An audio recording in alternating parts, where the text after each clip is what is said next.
Hey, what's up, everybody? Welcome back to my channel. As you guys know, it's your girl Craven. Appreciate everybody who's joining me this evening. Happy Monday, happy Victory Monday. As a matter of fact, as you guys know, Dallas Cowboys won their game yesterday against the Cleveland Browns. Really, really happy about that. Just kind of wanted to sneak in here this evening and just kind of get my show off before number one before the evening game comes on, and also just kind of hate to say get out the way, but just kind of get out the way for the week. Got a kind of a busy week coming up, so just kind of want to get my video out today, and then of course you guys have of course you guys know I have my joint show later on in the week, so. And also, guys, be on the lookout for later on this week. I'm also going to be going live with Sports Junkie. I think somewhere towards the later end of this week, and not exactly sure what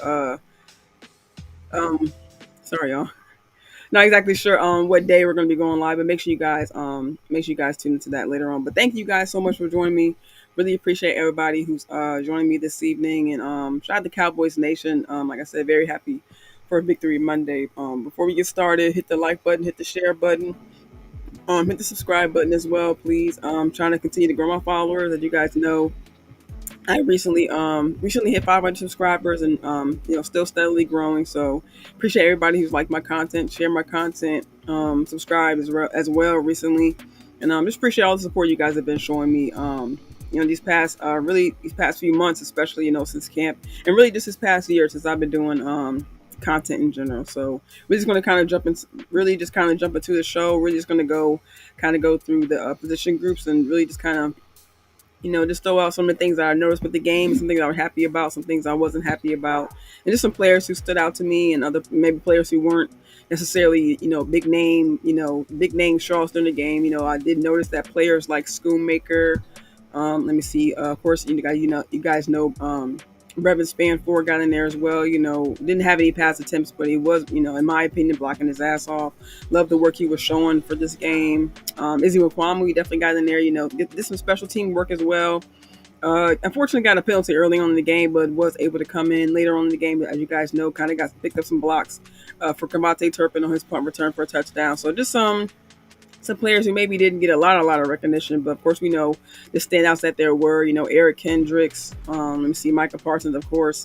Demarcus Lawrence definitely had a great game as well. I think he recorded one sack. But just looking at the game yesterday, he definitely had multiple opportunities. Was definitely in the backfield. I think 4 to 5 times. I would even say he almost had 4 to 5, even almost sacks. Honestly, so definitely just happy about the game in general, the defense in general. They definitely showed up yesterday and yesterday's competition against the Browns. Definitely love the energy they brought. Number one, we know early in the week, Zimmer had told Maris Leafout, let it be known that Zimmer had let the young men know that, hey, you guys just go out there, do the playing. I'll do the thinking for you guys. I'll put you in these situations that you guys can succeed in. And then, see how it goes. See how you guys come out here and, read and react to certain situations. Overshown spoke about him, keeping an eye on Watson, when he was in the pocket. And we saw those times where he was able to, or the times where he did attempt to escape the pocket. Overshown was, on him like white on rice. You know what I mean? Like, it just seeing his speed. And we saw that closeout speed in the game, just seeing how he came, especially him coming back off of an injury, definitely very encouraging to see just how, number one, how much energy he had, even after the injury, right? Some guys come back thinking constantly about the injury and hopefully, thinking more so about playing than necessarily about, playing full speed. So definitely happy to see him, number one, not worried. I'm not gonna say not worried because I don't know what the young man is thinking, but to come off like, he still has that confidence, still has that really, in my opinion, shot to him and really have the courage out there to be able to still play full speed, what I'm saying, without really necessarily letting the mindset really take over his gameplay. Hey, what's up, Terry Washington in the building? Hey, I appreciate you. I don't know if you follow Cowboys Fan Talk, aka Rome. He's the one who actually created these shirts. Make sure you guys look for him on Twitter, look for him on YouTube. Again, Cowboys Fan Talk. He created these shirts. The let them hate. Dak Prescott, of course, most hated quarterback. Very good material. I believe, like I said, I believe if you visit his page, he has the link posted. Or if you visit his Twitter, I'm sure, or you can kind of find out where the link is posted. But yeah, very nice shirt. And a shout out to also Luis Ortiz as well, being in the building. What's up, fam? Very, very happy to see you. Like I said, just giving my thoughts about the game that came up yesterday. And like I said, just gonna go by position group really.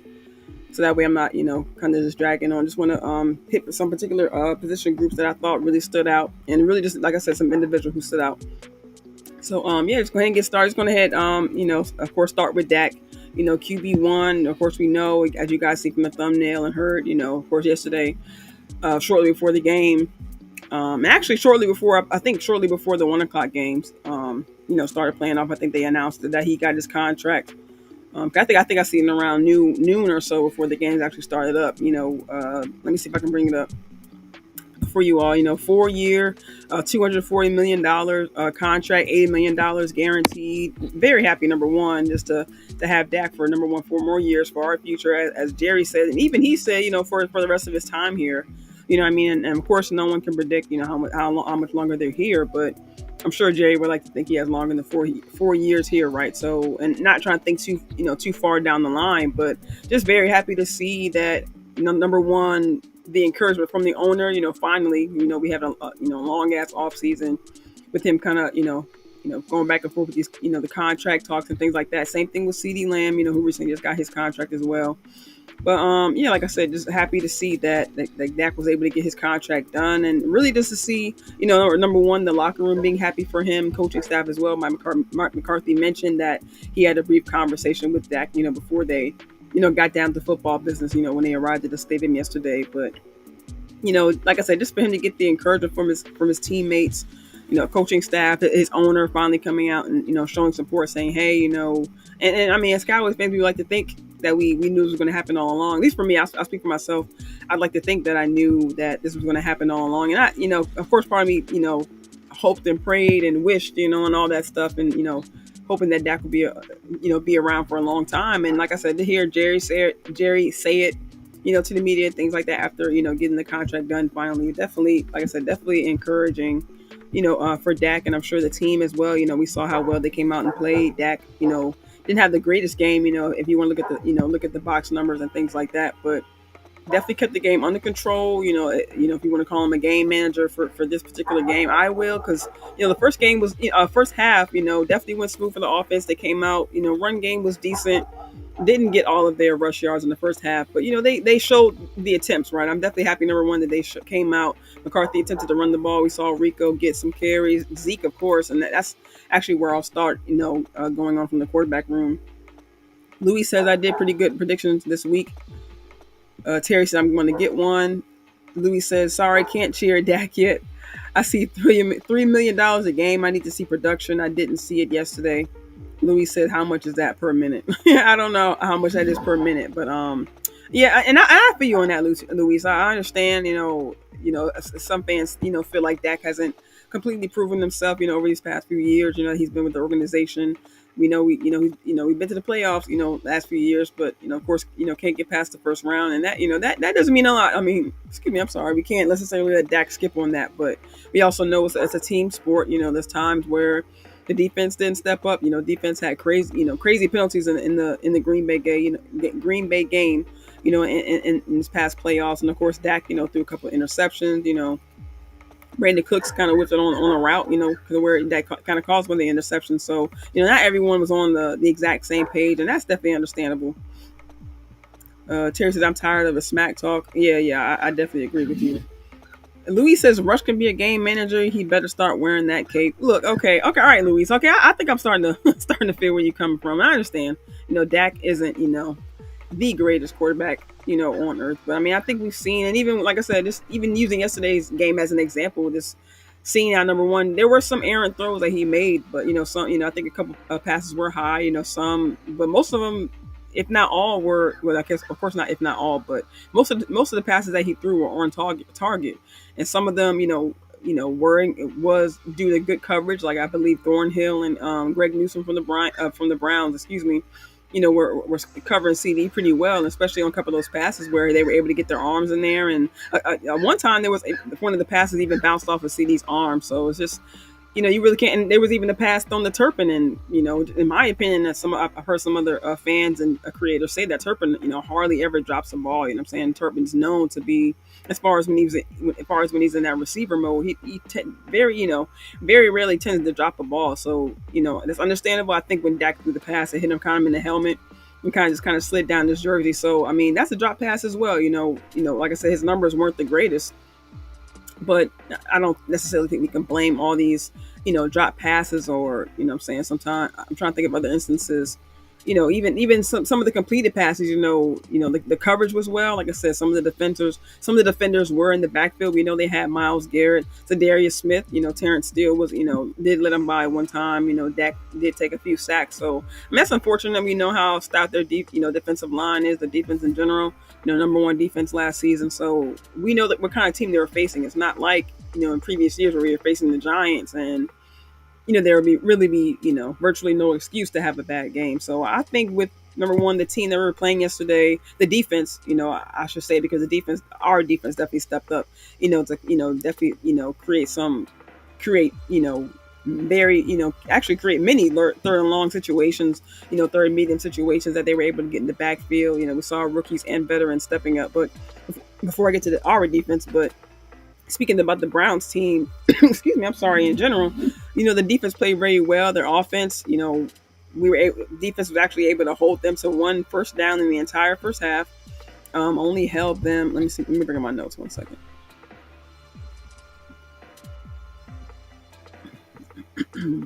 Yeah, defense held the Browns to 54 total yards in the first half, and also, like I said, one single first down in the entire first half. So I think that speaks volumes. Number one, to we've been hearing it, leading up to the season, and of course with the game win yesterday, just the effect of Zimmer's defense and just his philosophy that he's brought in here, the fundamentals, the techniques that he's bringing in two coaches to help him out.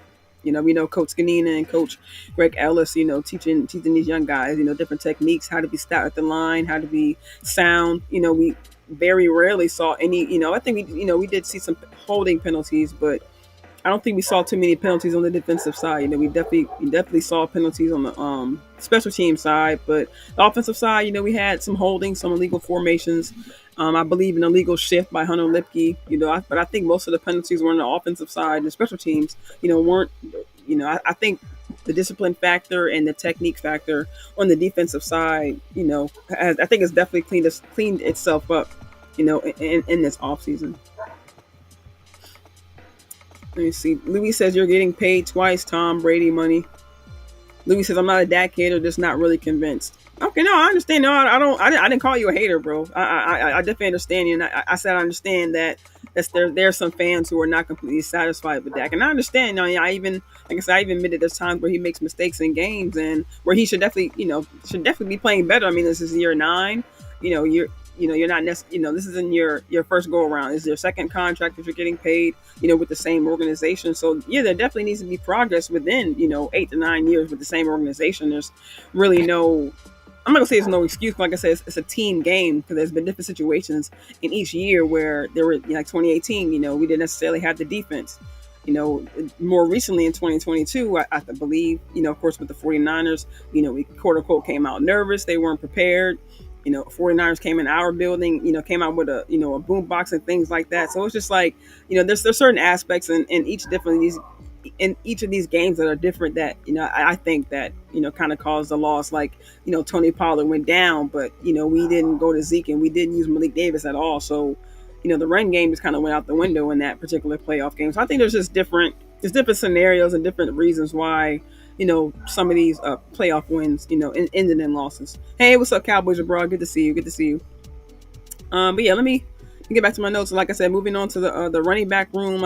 I was highly impressed by Zeke. I'm not gonna lie, I wasn't a hater when they signed Zeke, but I was kind of like, I don't know. He's been gone for about a year out this offense, and just kind of want him to, I want him to play in preseason, to be honest, and just because, like I said, he's been a year removed. Rico was kind of was a step ahead of him as far as the playbook and things like that, and but even playing no preseason, Zeke is definitely looking, like I said, in my opinion, looking great. I love that, just the agility he showed, his lateral movement, even, still, just showing how well he knows the line of scrimmage. You know what I mean? Just there were even times where he kind of dipping through linemen and able to catch the dump off from Dak, able to convert a first down and even be able to get, picking up yards after that. I'm saying? Still, I think on the his very first play, he tried to do a hurdle or something like that. I'm like, bro, like Zeke is number one. He's coming out here, he's not playing. He's showing that he still has the speed, and he showed a little bit in camp. Honestly, I saw a little bit in camp. I saw a couple passes where Dak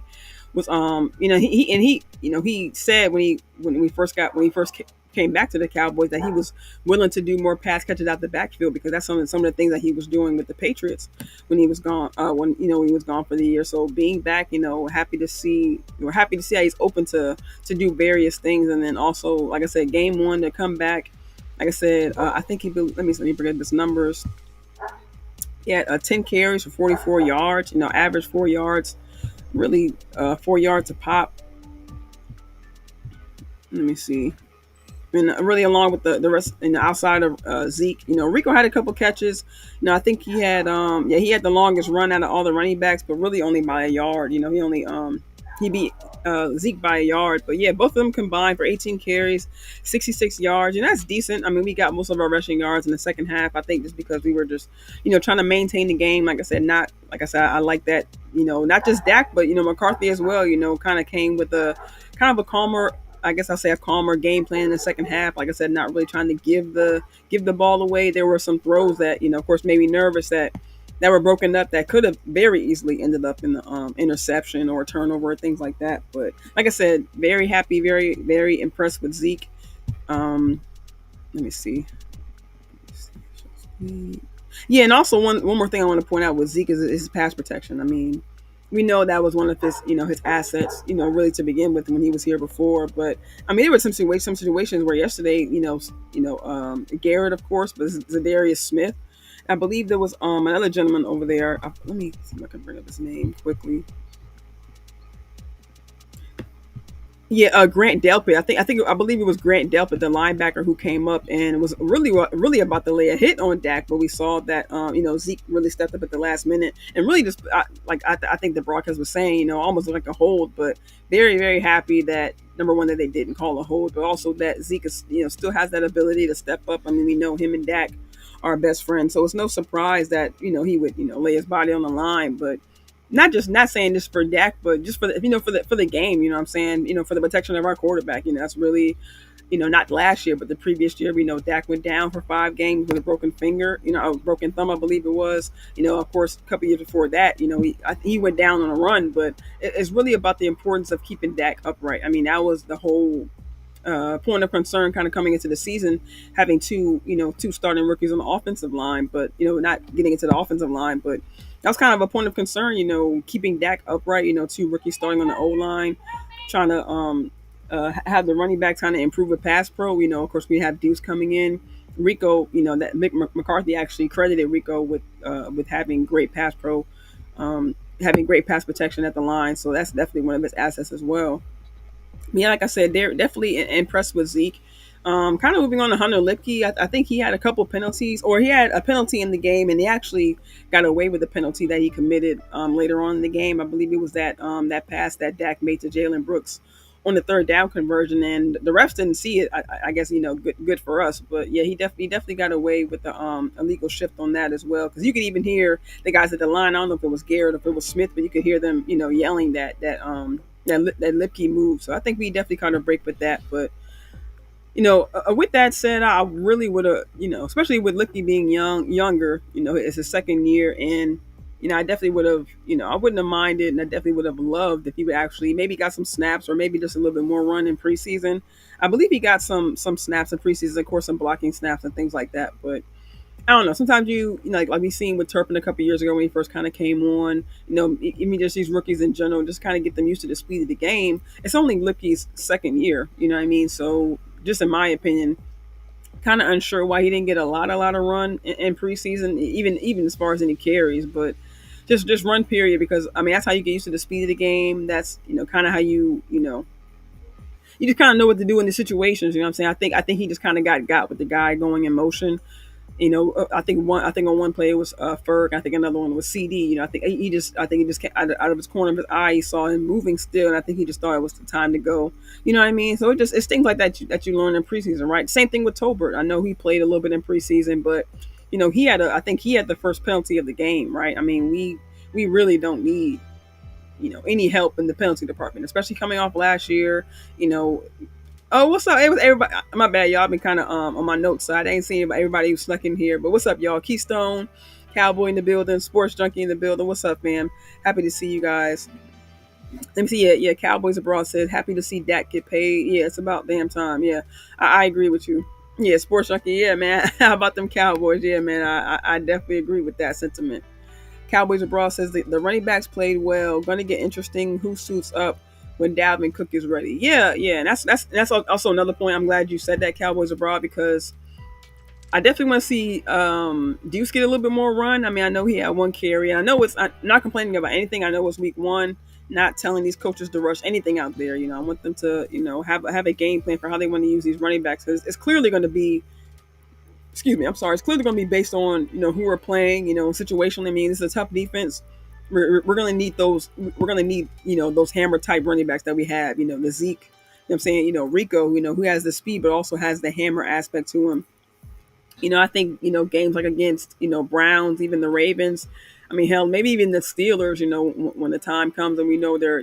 I mean, I don't know, but I don't know what the clearly about the Steelers front just yet. I haven't taken the deep dive on them, but even the Saints.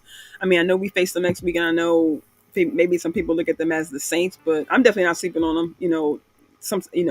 For I would say more recent years, the Saints have been a little bit more known for their defense as opposed to their offense. So we can't forget about guys like Cam Jordan.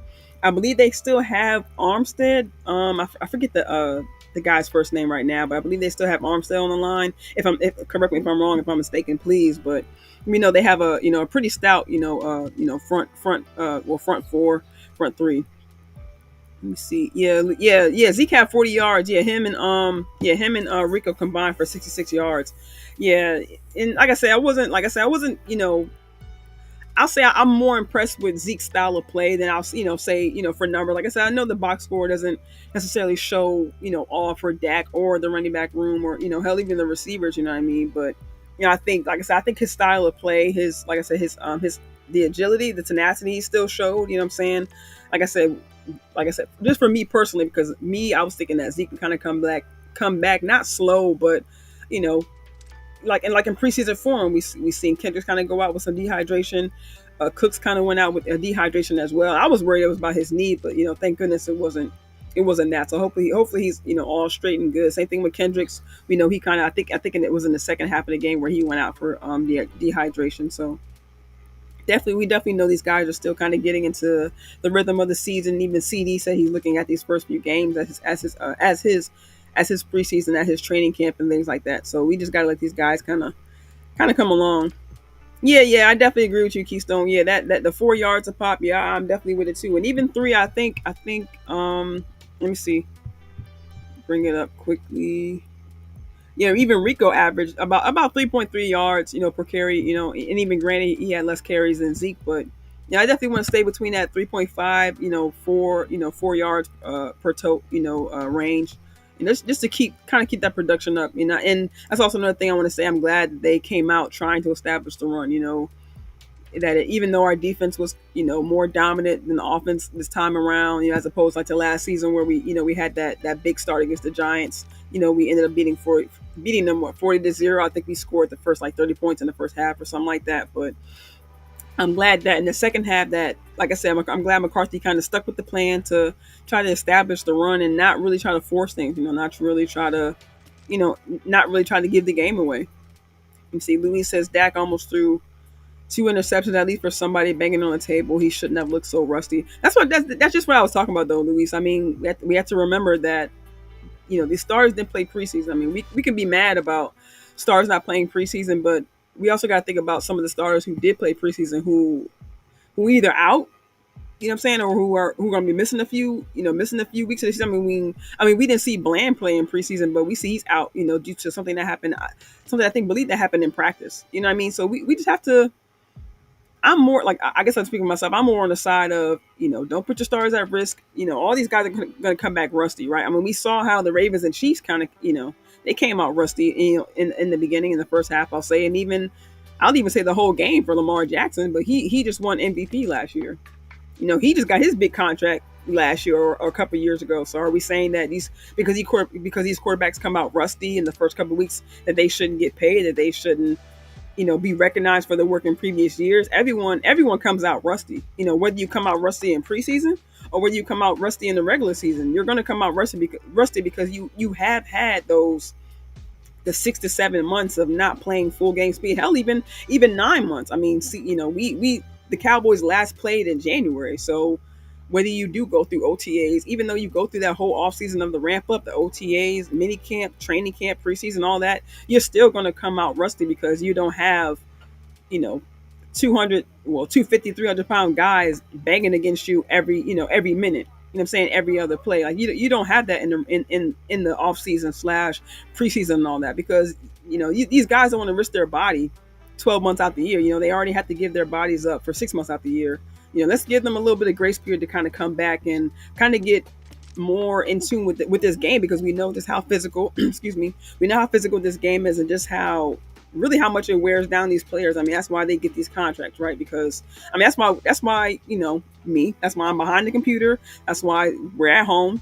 That's why we're watching these players. You know what I'm saying? That's why they get paid this money, because they're the ones out there sacrificing their bodies, for our entertainment. We got to remember that. We're sitting at home watching these games, eating pizza, popcorn, whatever, your game snacks you decide to have. We're the ones chilling and being entertained by these guys. And yeah, granted, they're making the millions of dollars, for what you feel like they're not doing anything, but and there's other quarterbacks out there, other players out there who may get contracts, who may not just, who you may feel like they don't deserve them. But we got to remember, at the end of the day, they're out there sacrificing their bodies, and we also got to remember that all it takes is one hit.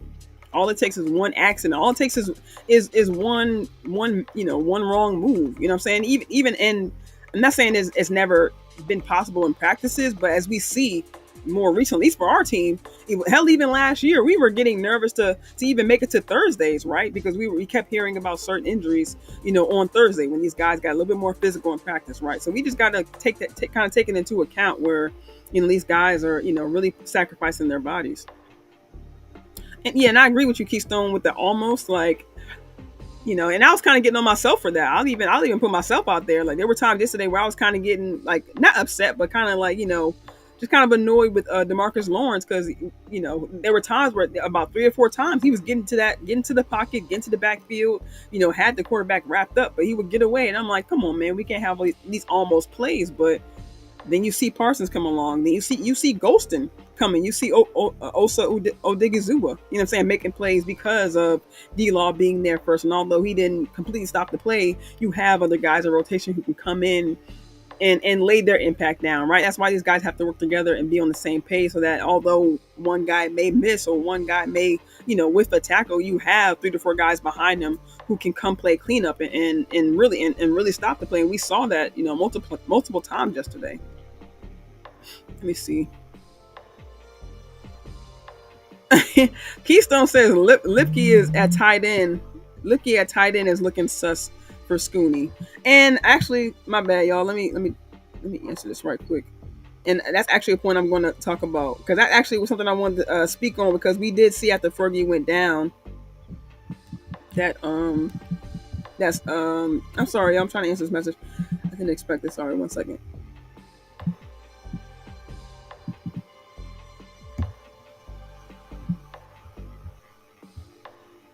Okay, yeah.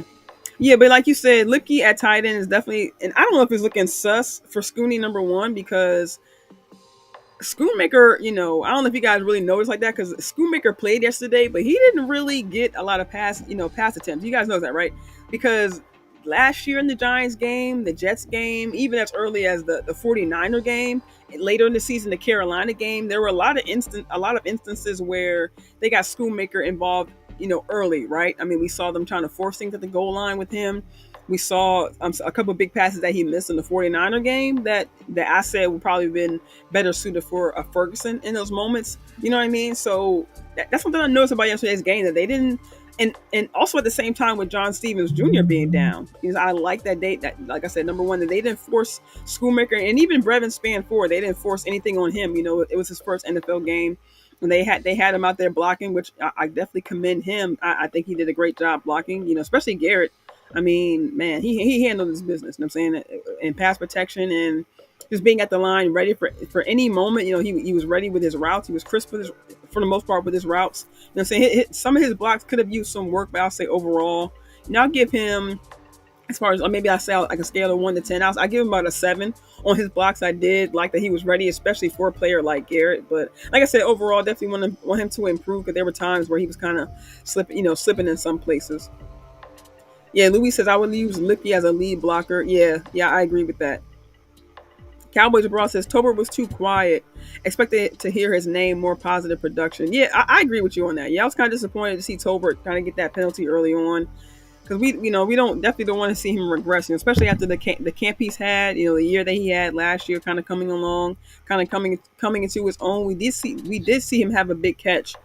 Let me see. I believe it was right before the halftime. Excuse me, I'm sorry. Right before the halftime, before the Cowboys kicked the field goal that ended up being a delay of game somehow, some way. But Tober definitely came through by, number one, converting that first down and getting the yards. I mean, that's something we spoke about, right? Having a weapon like Brandon Aubrey to be able to step up, in a moment's notice and make the 3 points. And unfortunately, if we didn't have to delay a game, we would have gone up, 3 more points. But it's just unfortunate that that happened. But like I said, I like that I'm sorry, looking at my notes, not Jake Lou, but I like that Tolbert stepped up, and although he wasn't a big name yesterday, a big name in yesterday's game, I do like that he did make himself known and did make himself available for Dak when he did need him in that moment. I think I got through all the tight ends. I didn't mean to skip right to the wide receivers, but let me see. Just trying to make sure I got all my notes.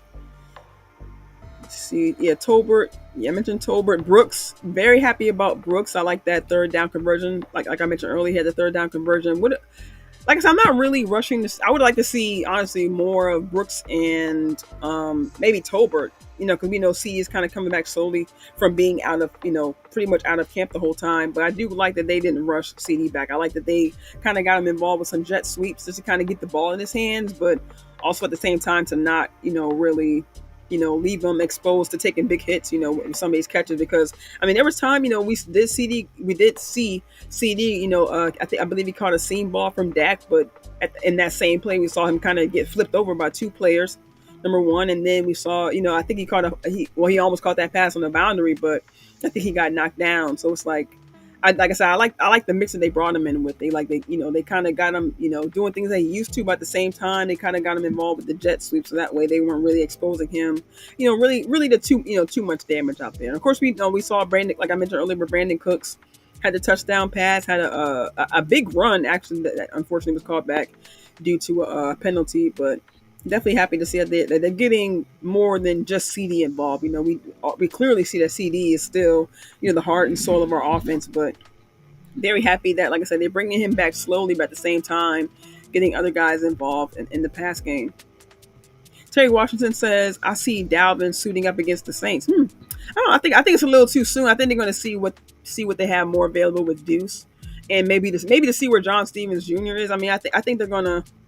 I don't know why I mentioned John Stevens Jr., but I think they're going to give more of these other guys more opportunity before they decide to rush Dalvin Cook.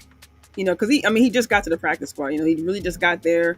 I don't think he was working out with the correct me if I'm wrong, but I don't think he was working out with the team during off season, during camp and things like that. So they signed to the practice squad for a reason, right? So they wanted to kind of get back to game speed, if you will, practice squad speed, if you will, and then I think they'll bring him up, knock on wood, in case of hopefully no injuries, but I think they're going to see what they have in our see what they have in our running back room before they decide to go ahead and call up Dalvin.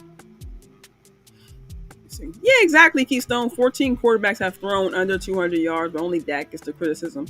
Yeah, it's crazy. Let me see.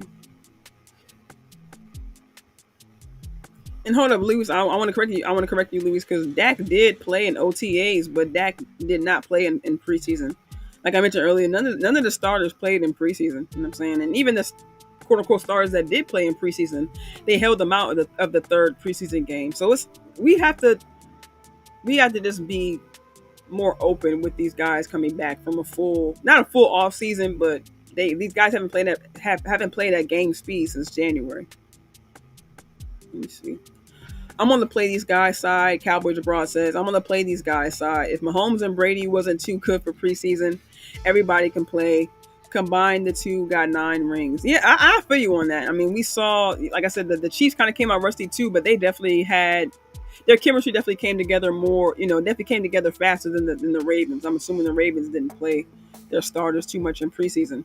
But we know that the Chiefs did. But I'm not saying, I don't know. I don't even want to put it like that. I don't want to put it that in that way of saying some guys are too good for preseason, because it doesn't necessarily mean that these guys are too good for preseason. But if you want to use the Chiefs as an example, we saw Hollywood Brown go down in on the very first play of the preseason game. Dislocated his shoulder, had to go to the hospital.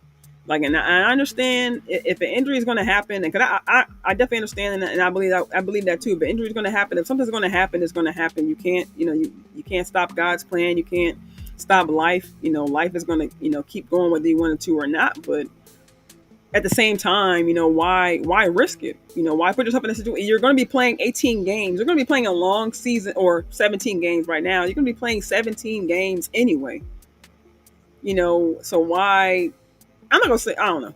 I'm not gonna speak of what any professional player should do. Like I said, I'm gonna stay on my laptop and just continue speaking about the Cowboys. But I'm not gonna judge or say what a player should do, because, like I said, you can be on either side, but you see what both sides present. You see that you can get hurt on the very first play of the game, and you can see that you may not. And say if you do play preseason, you may have a great season all year, and then you may get hurt in the last game of the season. I mean, you never know when the injury can happen. But I just don't understand the need to have to force these players out here if they're going to be playing, in the season anyway. And you can blame a loss on whether these guys are rusty or not, but what I'm saying, that's just going to, like I said, if it's going to happen, it's going to happen. You know what I'm saying? But I just don't think that these guys should risk themselves, especially when these guys put in so much work in the offseason to come back to that first game.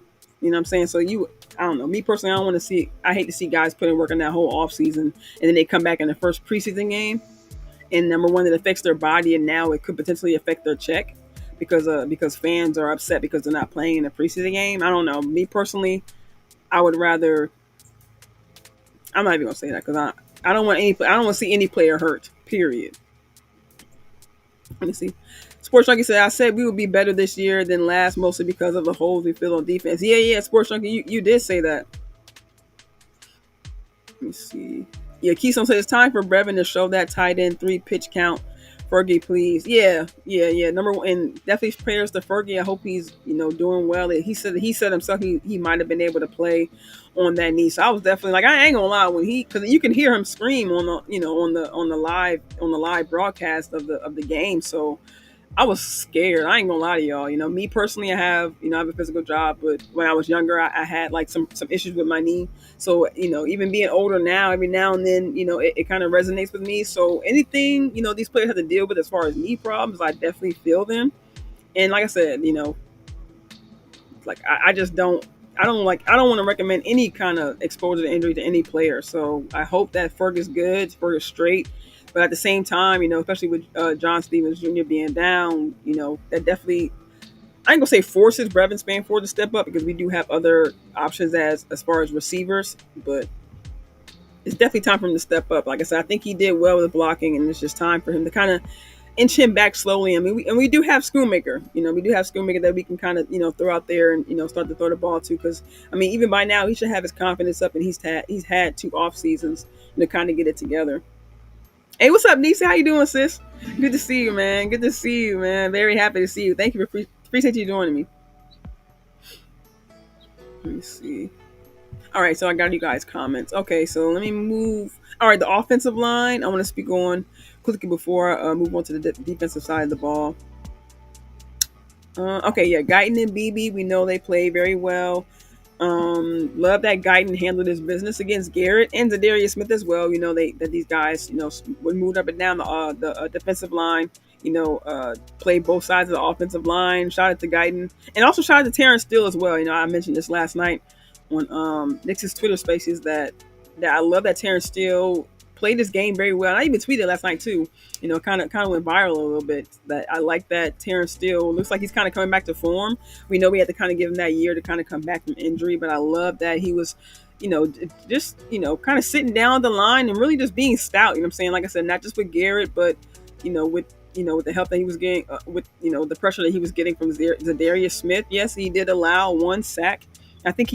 I don't exactly know the amount of pressures he allowed. I think you actually tweeted me last night, Keystone. If you could remind me in the chat real quick what how many pressures Terrence Steele allowed. But yeah, I just love like his style of play. I mean, he even spoke before coming into the season that he felt more healthy.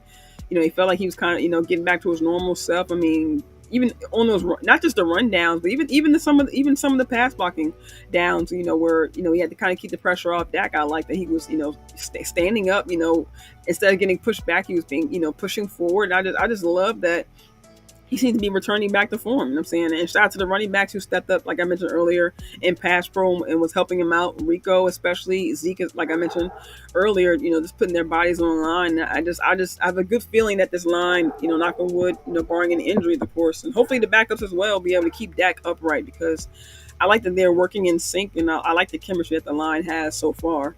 Like I said, I know it's only been one game, but I like it so far.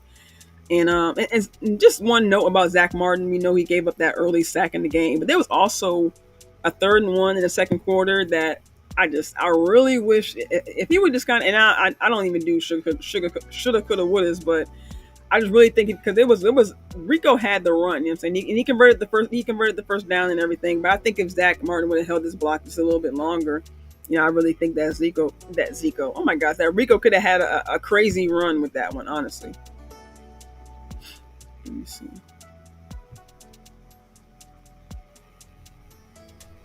Okay, yeah. Keystone said, yeah, still had no penalties. Yeah, no, I'm happy about that. Let me see. Let me see if I can bring up that the tweet from last night right quick. Because I believe.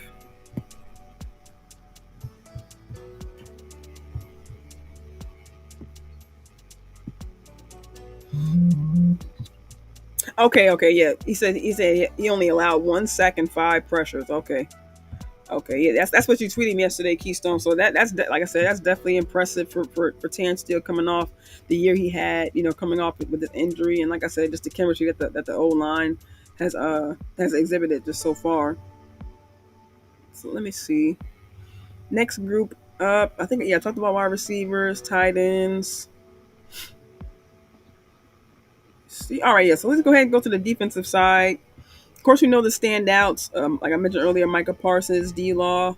Yeah, Marshawn Nealon, shout out to him. I think he had 6 pressures in his debut, and I saw him a lot at the line of scrimmage as well. Stopping the run, that lateral movement he has. You know what I'm saying?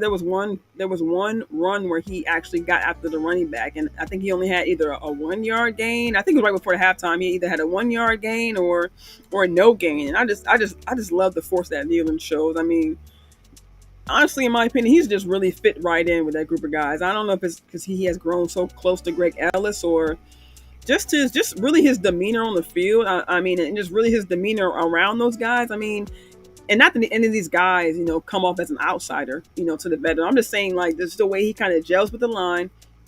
He's not off to himself. He's not making, very rarely makes mistakes. You know what I'm saying? He just seems to be really gelling. He just really seems to be gelling with these guys. Like I said, I love the energy he shows, the tenacity he shows, the hard work. He shows he's putting in the extra work with Greg Ellis. I'm sure. Well, I would like to think he's, kind of, I would like to think that he's kind of getting into D Law's ear, getting some pointers. I mean, I believe that they, I would, some I believe I would like to think that they assign, I don't want to say assign because they brought in Greg Ellis, but that D Law's kind of giving Nealon some pointers as well. When we saw him playing both sides, left and right side, giving, more opportunity for Parsons and vice versa. Parsons creating opportunities for him to get to the backfield, creating opportunities for Golston, for Odigizua. I just love that. Like I said, I don't know. The D line is just showing that they're moving as one. You know what I'm saying? Like I said, D Law getting to the backfield multiple times, Nealon at the line of scrimmage, Odigizua, Parsons, really, I see one play where Parsons and Golston were almost in the same lane, but they were worried about Parsons, so of course, like, Golston had the lane to be able to kind of put pressure on the quarterback. So that making Watson pretty much run for his life almost the whole game. You know what I mean? Constantly being in third and long situations. That's one standout I took from this game. Not only did they hold the Browns, I believe they were 2-12 on third down, but not just that, but they constantly had this offense in third and long situations. Let me see. Yeah, third down efficiency, two of 15.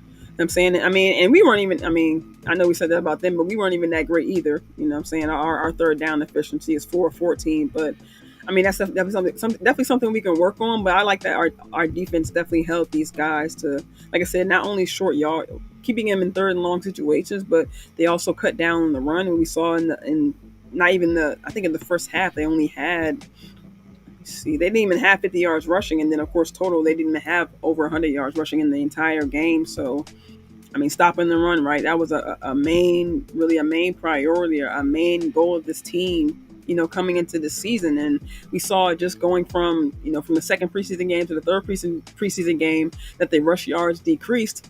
And then to see them face against the Browns, who are known for the run game, even with Chubb being out, they were praising Ford, they were praising Pierre Strong. They were necessarily praising Foreman, but I've seen Foreman in previous years, being tough at the line. I don't even know if I saw Foreman get in there, honestly. And I'm not gonna say I'm happy for it, but I know Foreman could have got some of them tough yards for them. But like I said, they were constantly in third long situations. So that I kind of caused him to kind of hold Foreman off the field because he's not known for even third and medium situations. That's more so for Pierre Strong or Jerome Ford.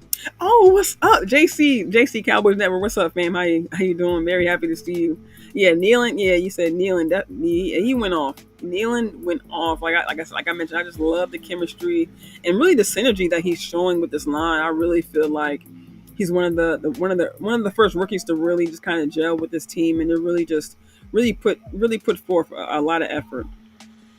Niecy says, Mickey, your boy Overshown was money. Yo, and look, like 13, I don't know if I even said this on the channel before, but 13 is one of my luckiest numbers. So, oddly enough, 13 was like my old like address number, like in my house that I had a couple years ago. And, I saw, and that was the first house that I ever bought. So that I just always thought of like, oh, 13 has been like my lucky number. And, 13 kind of resonates with me in other different ways.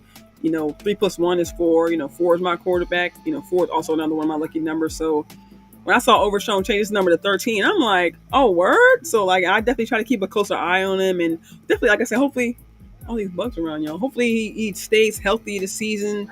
Like I said, love the power, love the confidence he still exudes even after having an injury. Like an ACL. You saw what he went through, what Diggs went through, JSJ. He's still trying to come back, and unfortunately, he got it kind of compounded with another injury. But like I said, hey, Loose Takes, what's up, fam? How you doing? And make sure you guys keep a lookout, keep your notifications on. Me and Loose Takes are going to be doing a show, not next week, but the week after. We're actually going to be recapping the Ravens game. So make sure you guys keep an eye out for that. I can't wait to do that show with y'all. And I actually thought we had the Ravens week 2, but. And I had to go back and look at the schedule. We actually have them week through. So, and I ain't gonna lie. I know the Ravens didn't do great the other night, but at least watching their defensive line in the second half, I'm definitely going to do a deeper dive on them. But they were kind of getting after Mahomes, not fully, of course, but they were definitely putting some pressure on Mahomes in the second half. So definitely got to do a deep dive on them. Of course, when the time comes. Let me see. I want to miss. No comments. Yeah, Nisha said we have real linebackers now. Yeah, and actually, we're going to go ahead and move on to the linebacker group next. I think I talked about some of really the main standouts. Of course, we know Kendricks played with his hair on fire, and not to speak too much on him, but I love his energy, love his leadership energy as well. He spoke about taking pride in running Zim's defense, but you can see it, but you can feel it on the field, y'all. We talk about Overshown being shot out of a cannon, and I know that Kendricks is older, but relatively, he was shot out of a cannon yesterday. From his first big play on, an interception. He after Parsons tipped the ball to the line. He had a sack. Later on in the game, I think in the second half. So, and people are talking about, when we got Kendricks, he was old, and he's a washed-up player and all this stuff, and the knowledge, number one, that's really the main thing I look at when I see Kendricks, is the knowledge that he's bringing to this room. I'm saying to this defense, and not just the linebackers, but just the knowledge he's bringing. As far as Zimmer's defense, just in general. So I love the impact that it's had on our young players, and like I said, you can feel it. You can feel the energy come off Kendricks, and you can also feel it kind of emanating from the players, especially after yesterday's game. I think. Something that Micah kind of said yesterday during his post-game interview, he kind of mentioned like a fear factor with Zimmer. You know what I'm saying? But in my opinion, I don't necessarily see it as a fear factor. I see it as like a, not just a respect, but like a success. Like I don't think fear is what's driving this defense to fully execute Zimmer's defense. I think they're using success. You know what I'm saying? Like I mentioned, like Kendricks mentioned in that interview he did over the offseason, where if you have the team in mind, if you have a team mentality, you'll have your individual success. And we've seen that yesterday, right? Not just the quote unquote playmakers making plays like Parsons and D-Law and Kendricks, but we saw Leofau get into the backfield, not just on special teams, but when he had his snaps on defense, we saw him get into the quarterback. We saw Jay Lou making sound tackles and open field tackles as well, not just using other blocks to make a tackle, things like that. No, like open field tackles. We saw Dono looking like 2022 Dono. I'm saying, making big hits. Even Malik Hooker, laid a big hit on Njoku, and he ended up doing well. I'm sure it's not what caused him to leave the game. And actually, in prayers to Njoku as well. Njoku is just one of my favorite tight ends. You guys have heard me mention him earlier in the season. When talking about tight ends, Jake Ferguson in general. But prayers to him. I hope he's okay. We saw him and actually Jerry Jeudy leave the game. So hopefully, and actually we saw a lot of other Browns players. Oh, that's my dog, y'all. We saw a lot of players. We saw a lot of players lead the game yesterday, so we could definitely tell it was a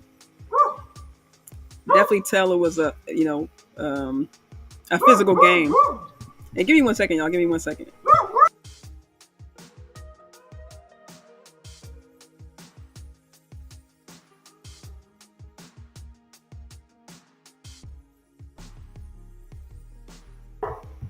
All right, y'all, I'm back. All right, let me check the comments. Yeah, appreciate that, Loose Tech. Yeah, get them likes up, y'all. Yeah, if you guys haven't yet, hit the like button, hit the share button. And if you guys are watching on Facebook, really appreciate you there, too. I don't know if I said that in the beginning. Oh, Carson. Yeah. Kalen Carson. Yeah, Sports Junkie. He said, let me see what Keystone said.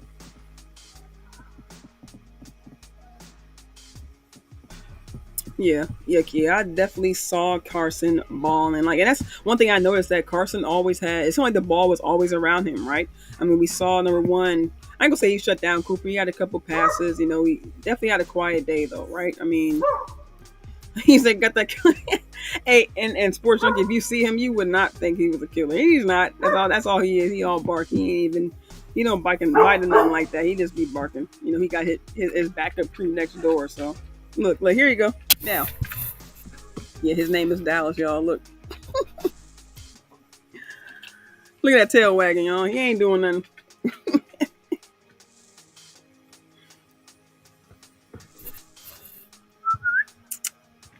See, look, y'all. He nice. Say hi to everybody, Dal. No, he just acting crazy. I think he's seen the people walking by. Yeah. Yeah, man. Yeah, he's crazy, man. But yeah. Like you guys are saying in the chat, yeah. Zimmer definitely has his guys out there balling. Yeah, that's what I was saying. It seemed like the ball was always finding Kalen Carson. I love that, and he was actually showing. I mean, I think on his first, I guess I say his first target, it looked like he was actually almost tried to jump the route on Cooper, right? And I think making the right move, he could have caught the ball, but I think Watson had the.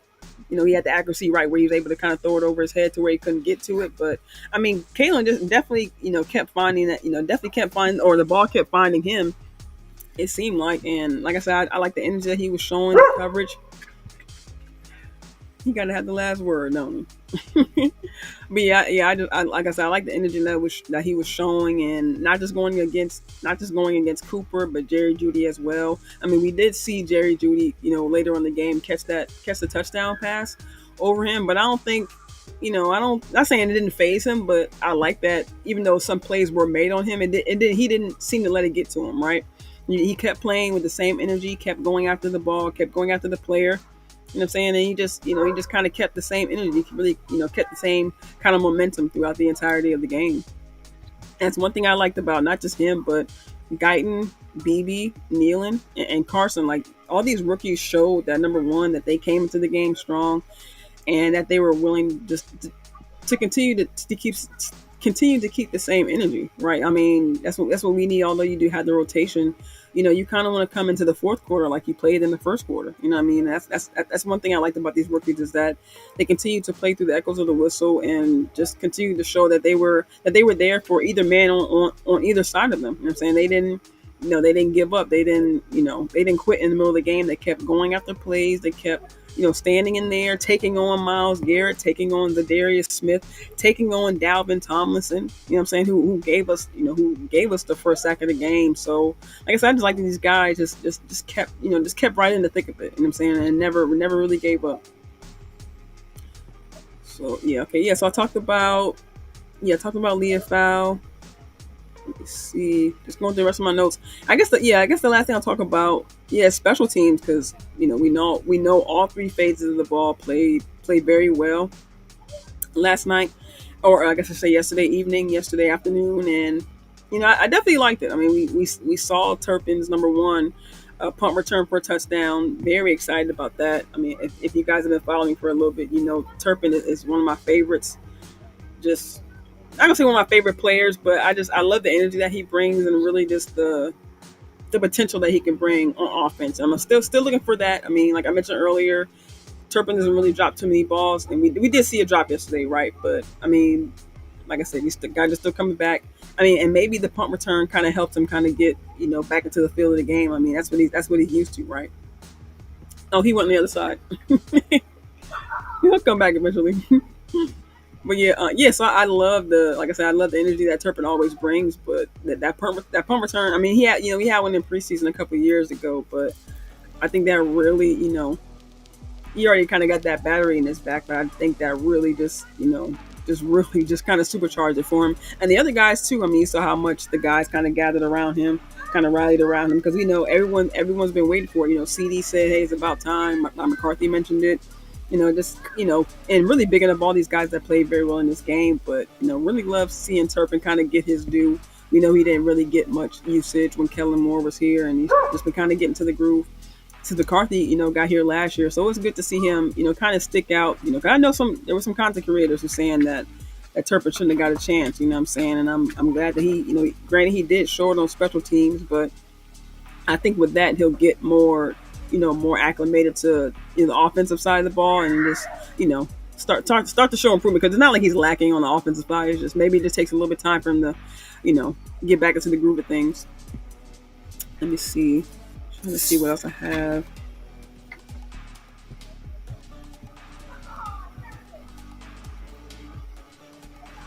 Yeah, Keystone says it felt good to see Turpin finally get one. Nisha says Hooker was literally playing lights out, and yeah, and there was some times in some games last year where we didn't really talk a lot about Hooker, and especially as far as laying hits, and Dono as well. I mean, Dono was kind of coming back from injury from camp early last season, but I don't know. I haven't, like I said, I haven't seen Dono hit like that since 2022. You feel me? And Dono's kind of one of I ain't gonna say Swiss Army knife, but I like that he plays with a lot of ferociousness, and I just love, it's kind of like I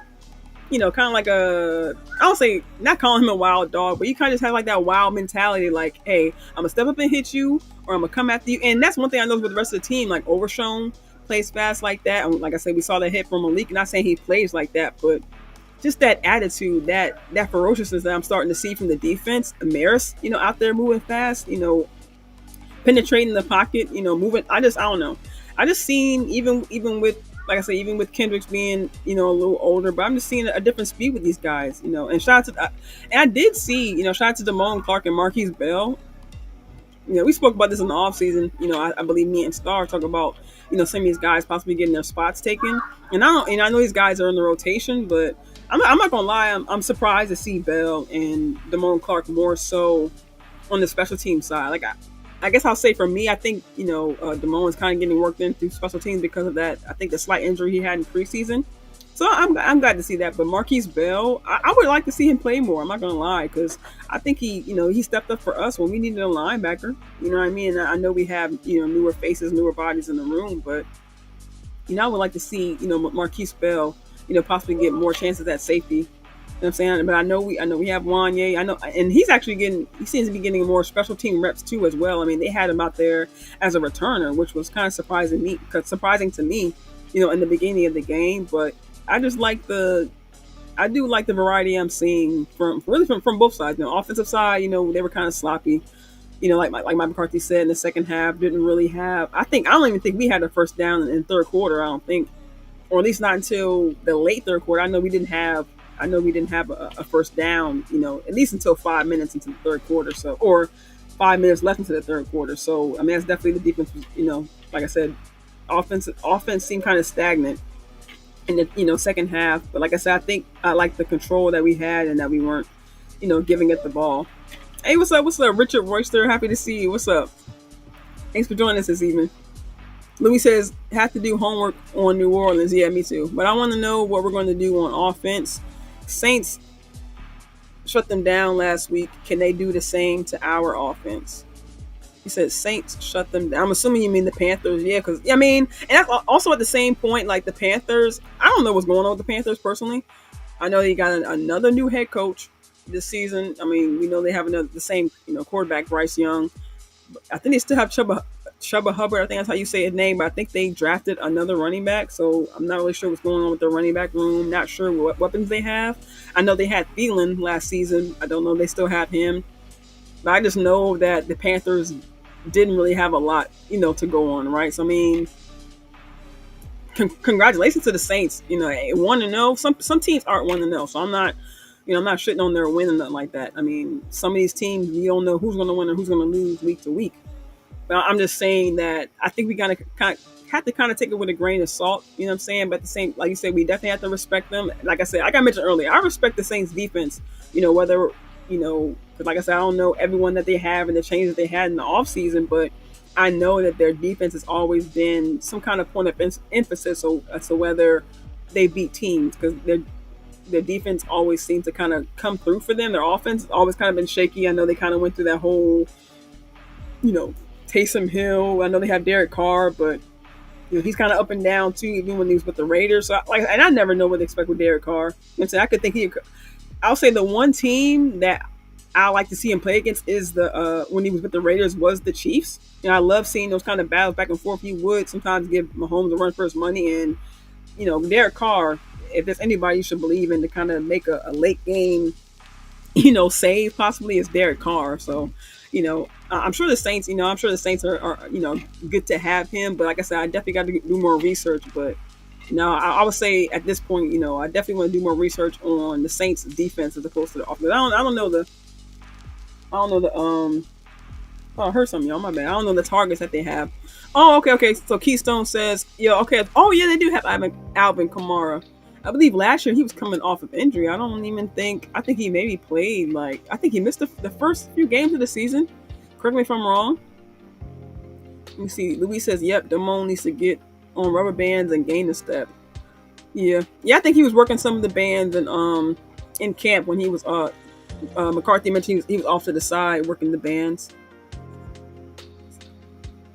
Yeah, Richard says there was no preseason for them to work with, but did good. Okay.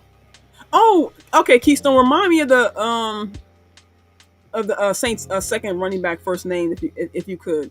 Just remind me of who their second running back is, because I have a feeling I know you're talking about, but I forget who they picked up. I know they have Kamara.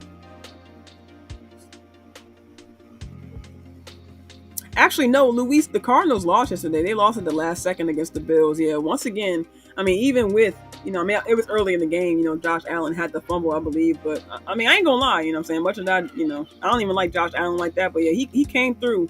He came through in that second half of the game for the Bills, got them down the field, more than a couple times, you know what I'm saying? And was able to score, on a few of them drives, you know what I mean? And, the Cardinals could have pulled it out, but I think on their last drive, something happened with the refs or something like that.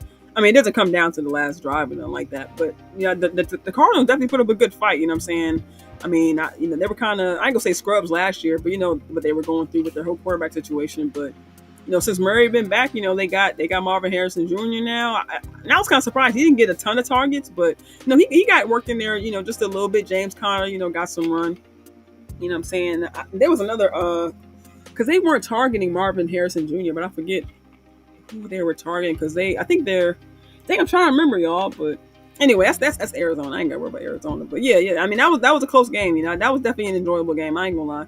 That was definitely a game I was watching in the first lot of games, because they were kind of going back and forth for a little bit. But I think that's why I'm talking about this, because I think I finished up pretty much all my notes from today's show. Yeah, I think that my last notes were special teams, like I mentioned. Oh, hey, a special shout out to Trent Siege, our long snapper, y'all, because I just want to say salute, because I don't know why my camera's doing that, my bad. But yeah, shout out to Trent Siege, because he laid 2 big hits on the punt or the punt returns or the kick returners, whoever. Actually, no, it was on punt return. So yeah. Shout out to Trent Siege, number 44. If you guys aren't familiar, laying down two big hits. You know what I'm saying, and kind of dapping it up with Wanya. You know what I'm saying, after making one of the big hits. Because I didn't know he was like that. I ain't gonna lie. I know he's a long snapper. And I know every now and then they got to get after it. If the returner gets past him, but he looked like he stepped up. He came up to make the hit. You know what I'm saying? And I like seeing that. I like seeing everybody kind of get down and dirty and getting into the game. And although you may be special teams, maybe some guys feel like they didn't gotta, work that hard, or they don't want to get hurt making the tackle. But yeah, Trent Seed was in there. You know what I'm saying? And just some other guys, like I mentioned, playing special teams. Leah Fowl got in there. Nick Vigil, who they elevated from the practice squad, you know what I'm saying, was making some hits out there too. And actually, shout out to Nick Vigil as well. I guess it's a good thing they elevated him because Eric Kendricks did end up going out, with some hydration problems. So Nick Vigil did come into the second half of the game and, kind of took us some snaps for him. And honestly, that's what I'm surprised they elevated Vigil because, on the unofficial depth chart, Buddy Johnson was the one, listed behind Kendricks. So, and he was, he was inactive yesterday. So maybe they, situationally they decided that Vigil was kind of probably better for special teams. I would assume. But Buddy Johnson has been playing special teams too since last season. But maybe, I don't know. Maybe they have like a different plan for him. So, but yeah, shout out to Nick Vigil, for stepping up, and like I said, Izzy as well. And yeah, my last note was, like I like that they're, kind of getting these guys kind of integrated through special teams. Like I seen Overshown, Izzy Mukwamu, like I mentioned earlier, Damone Clark, Schoolmaker as well, and Leah Fowl. He's not coming. Of course, he's not coming back from injury. Knock on wood, and pray he's not. He doesn't get hurt or nothing like that. I'm just saying that these guys that had to get used to the speed of the game. But the other guys I mentioned, they are. Guys like Izzy had the groin during camp. Of course, about Overshown. Clark got hurt in the first preseason game, so I'm glad that they're bringing these guys back slowly and not like rushing these guys back, but at the same time they have a plan for these guys to to kind of get back into the groove of the game. Let me see any other notes, and this before we get out here, if there's anything else that you guys want to talk about, we can definitely do that. Let me see. And actually, yeah, I mean, I got a couple minutes before we get out of here. Let me look up the because Louis says back to the Saints. Let me look up the Saints right quick just to see what their team is looking like, just to kind of get an early look. Of what we're going to be facing next week.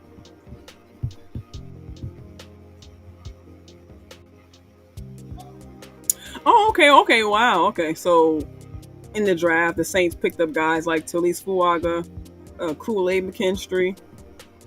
Picked up, some running, another quarterback, Spencer Rattler, and of course, some wide receivers and some more guys on offense. But yeah, let me bring up the roster right quick. Actually, let me bring up the depth chart.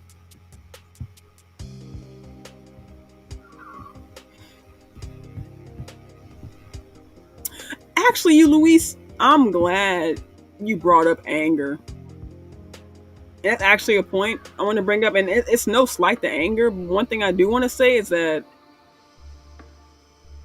like, anger, I don't know, something about Anger's kicks yesterday seemed kind of short, right? I mean, even kicking from about the 10 to 15, his kicks came about to like the 20, 25. I think even one being, I think we were kind of punting in our own territory, but even one kick kind of came down to like the 20, the 25.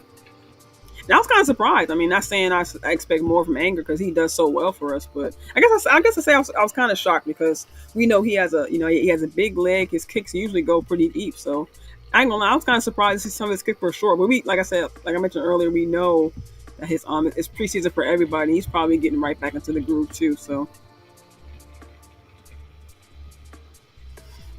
let me see. Louis says, I remember the punter killed dog on punt return. Oh yeah. Trent Siege, yeah, not the punter, but yeah, Trent Siege, the long snapper, the guy who actually snapped it to Anger. But yeah, you remember seeing that too, right? Because I was like, who was 44? Thinking it was like a linebacker. But I'm like, no, that's the long snapper, bro. And he's big. He's big and stocky, y'all. So it wasn't like it was a little guy. You know what I mean? Laying a hit. You feel me? Like the dude was big and stocky. So he went down with a vengeance.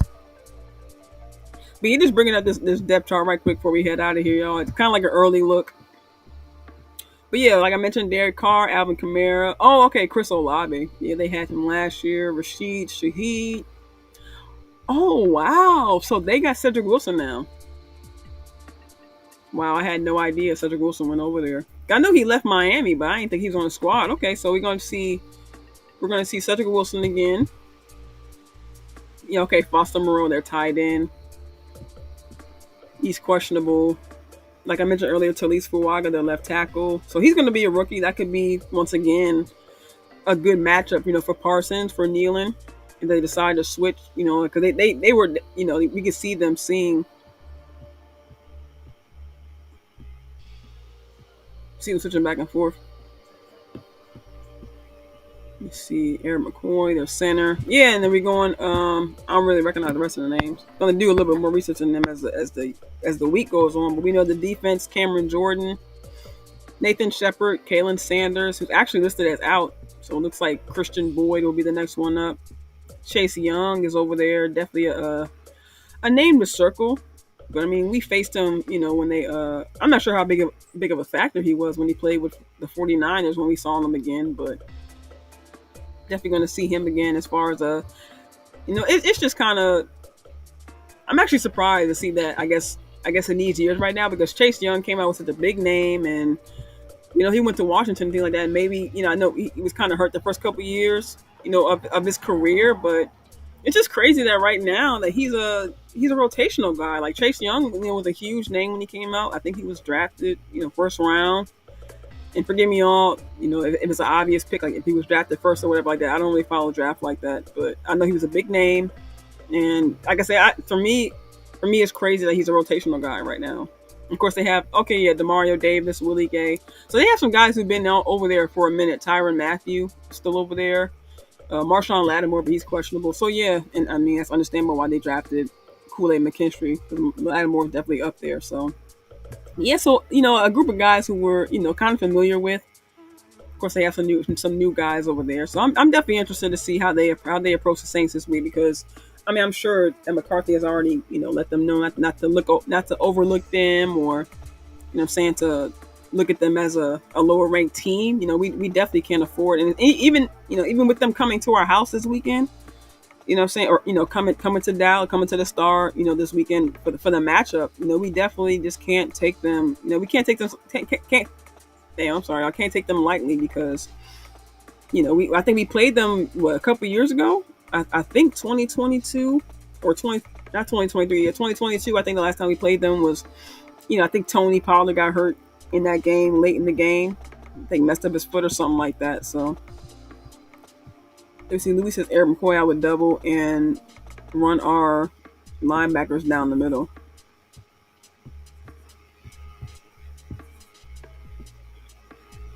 Lead the Saints to run edges with our defense. Yeah, definitely that. Like I mentioned with their new left tackle draftee, you know what I'm saying? I mean, that could definitely, we saw how we did the Browns, and and I don't think, not saying every other team after the Browns isn't as good, but with them, it would make sense for them if they were the number one defense last season, you know what I mean? Then, we should be able to handle the Saints. We should be able to handle the other defenses we have coming up. Also, just speaking about the Saints defense, I also hope that, this week our offense also gets it together because, if we come out like we did in the second half, then yeah, the Saints could definitely do something, you know what I mean? And like I said, we can't come out sleeping on them, especially, we can't come out sleeping on any team, but, just coming out, seeing how our second half looked, I was definitely disappointed in that. And then, I liked how they kept control of the game and didn't give away the ball, but you definitely would like to see more effectiveness on the field. You know what I'm saying? More pass completions, but also a better game plan because some of the play calling was a little iffy. Like I said, I do like the plan of running the ball, but sometimes the play calling was a little bit questionable. So yeah, so we're gonna go ahead and get on out of here. I appreciate everybody coming through. Didn't think the show would be this long, but yeah, I ain't complaining. I'm glad everybody who came through. Luis Ortiz, I think it's the first time I think you've been in my chat, so happy to see you. Richard Royster, like I mentioned earlier, Keystone, Nisi coming through. Sports Junkie, of course, one of my faves coming through supporting. Appreciate you, fam. Thank you to everybody who came through. Make sure you hit the like button, hit the share button. Like I said, keep an eye out for later on this week with me and Sports Junkie, of course, on Wednesday with me and Star. And also, yeah, also speaking of that, if you guys, I'm sure you guys are already aware, but make sure you guys check out my girl Star's page. She is still doing the giveaway until she gets to 300 subscribers. She is definitely close to you guys. Make sure you guys go subscribe to her, please. Like it says, follow the directions.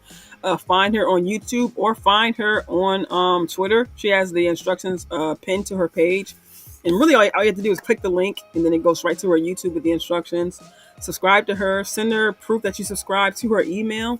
And just like that, you're entered into her giveaway. I mean, who doesn't want free $75 or a free Madden 25 or a free college 25, right? I mean, it's football season, y'all. Y'all want to play with your favorite players on Madden, right? Hello, Luis says no, sweetie, second, but thank you. I'm not sure what you mean, Luis, but I appreciate you joining me, though. Thank you to everybody who came in. Like I said, showing support tonight. Oh, okay. He said the second time that you've been on my show. Okay. All right, I got you, fam. Well, I appreciate you. Let me before I get out of here, let me know if you're a mod, Luis. I'm not sure because if you've been here before, I should have made you a mod by now. But if you're not, let me know, and then once I hop off here, I'll make you a mod so that way the next time you come through here, that way you'll have the wrench next to your name, And everybody else who's in the chat or anyone who comes through and walks on the replay, let me know if you're a mod or not, and then I'll definitely be sure to fix that once I rewatch the show. But yeah, hit the like button, hit the share button. Once again, thank you to everybody who supported, who's donated to my channel. Because of you guys, I was able to get a new microphone. So really appreciate you guys. Shout out to everybody who's always shown support from the day one to my most recent subscribers. And I'm just happy that the season is finally here. Week 1 is in the books. You know what I'm saying? And I love how our team came out and played. Let's see, Louis says, look up our other punter who laid dude out. Yeah, it was Trent Siege. That's what I was talking about earlier, Luis. The long snapper, number 44. Okay, Luis says he's not. Okay, I'll make you a mod when I hop off here. So that way the next time you're on my show, you should be a mod. Okay, Luis, I got you. All right, thank you everybody who joined in. Appreciate everybody who's shown support. Hit the like, hit subscribe, hit the share, hit my Cash App. If you feel like donating, right there in the corner, $ MPCox90. And I think that's it. Thank you guys for showing support. And as always, Lisa said Sports Junkie needs a wrench. What?